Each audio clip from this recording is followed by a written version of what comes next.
नमस्कार, जनमार्ग न्यूज से स्नेहित कौर मुख्य समाचार के साथ। जिले के श्रीकरणपुर क्षेत्र के गांव 2FF में रविवार को गोली चलने से युवक घायल हो गया। उसे तत्काल श्रीगंगानगर के एक प्राइवेट अस्पताल में लाया गया, जहां उसका उपचार किया जा रहा है।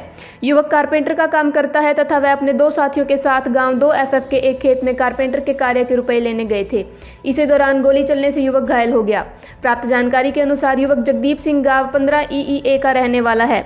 वह अपने 2 अन्य साथियों के साथ गांव 2FF की तरफ गया था। उसके एक साथी को इसी गांव के एक खेत में किसी से कारपेंटर के काम की मजदूरी के रुपए लेने थे।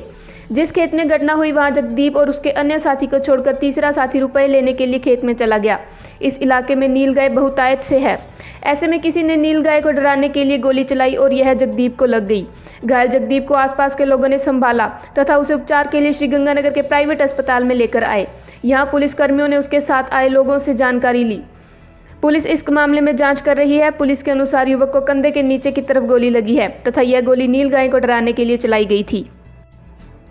देश में कोरोना की दूसरी लहर का कहर अब थम सा गया है। वहीं विशेषज्ञों ने जांच में पाया कि कोरोना के डेल्टा वेरिएंट की वजह से वायरस अधिक खतरनाक साबित हुआ। इसके अलावा अब एक शोध में सामने आया है कि देश में जिन इलाकों में प्रदूषण का स्तर अधिक रहा, वहां कोरोना वायरस ज़्यादा संक्रामक और जानलेवा साबित हुआ।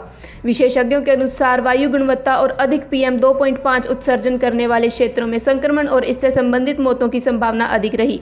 देश भर में हुए शोध के बाद विशेषज्ञों ने दावा किया है कि सभी राज्यों में सांख्यिक विश्लेषण के दौरान कोरोना और पार्टिकुलेट मैटर 2.5 के बीच संबंध स्थापित है।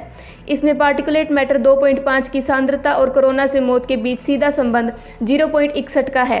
हाल ही में यह शोध establishing A link between fine particulate matter 2.5 zone and covid over India नाम के शीर्षक से जर्नल अर्बन क्लाइमेट में प्रकाशित हुआ था। इस शोध में देश भर में 4 संस्थानों जिसमें भुवनेश्वर स्थित उत्कल यूनिवर्सिटी, पुणे स्थित IITM, राउरकेला स्थित NIT और IIT भुवनेश्वर शामिल थे। इस शोध को आंशिक तौर पर भारत सरकार के पृथ्वी विज्ञान मंत्रालय की ओर से वित्तीय सहायता दी गई थी। शोध के लिए 36 राज्यों से 16 जिलों को चिन्हित किया गया था। इनमें महाराष्ट्र के मुंबई और पुणे भी शामिल हैं। शोध टीम के प्रमुख और उत्कल यूनिवर्सिटी के सहायक प्रोफेसर सरोज कुमार साहू के मुताबिक हमने यह देखने के लिए सांख्यिक विश्लेषण किया कि जिला स्तर के प्रदूषण डाटा और कोविड-19 केसों के बीच कोई संबंध तो नहीं।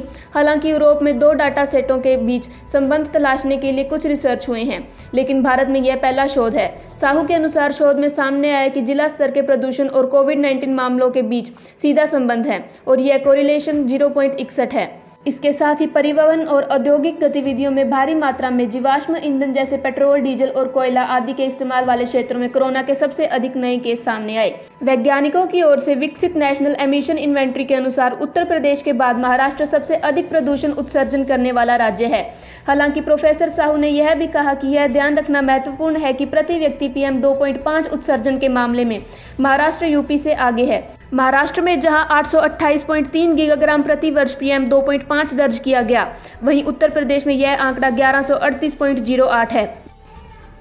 PHC गोमावाली पर 48 लोगों की रिपोर्ट आई पॉजिटिव। टीकाकरण के लिए अलग अलग ब्लॉक से आए थे लोग। 20 जून को PHC पर ली गई थी रैंडम सैंपलिंग। 6-7 दिन के बाद आई रिपोर्ट में हुआ कोरोना ब्लास्ट। CHC प्रभारी डॉक्टर BM शर्मा ने बताया, टीम भेजकर करवाई जा रही है जांच। PHC गोमावाली सहित ब्लॉक में 49 लोगों की रिपोर्ट आई पॉजिटिव। कोरोना ब्लास्ट के बाद अब क्षेत्र में लोगों की बड़ी चिंता। धन्यवाद।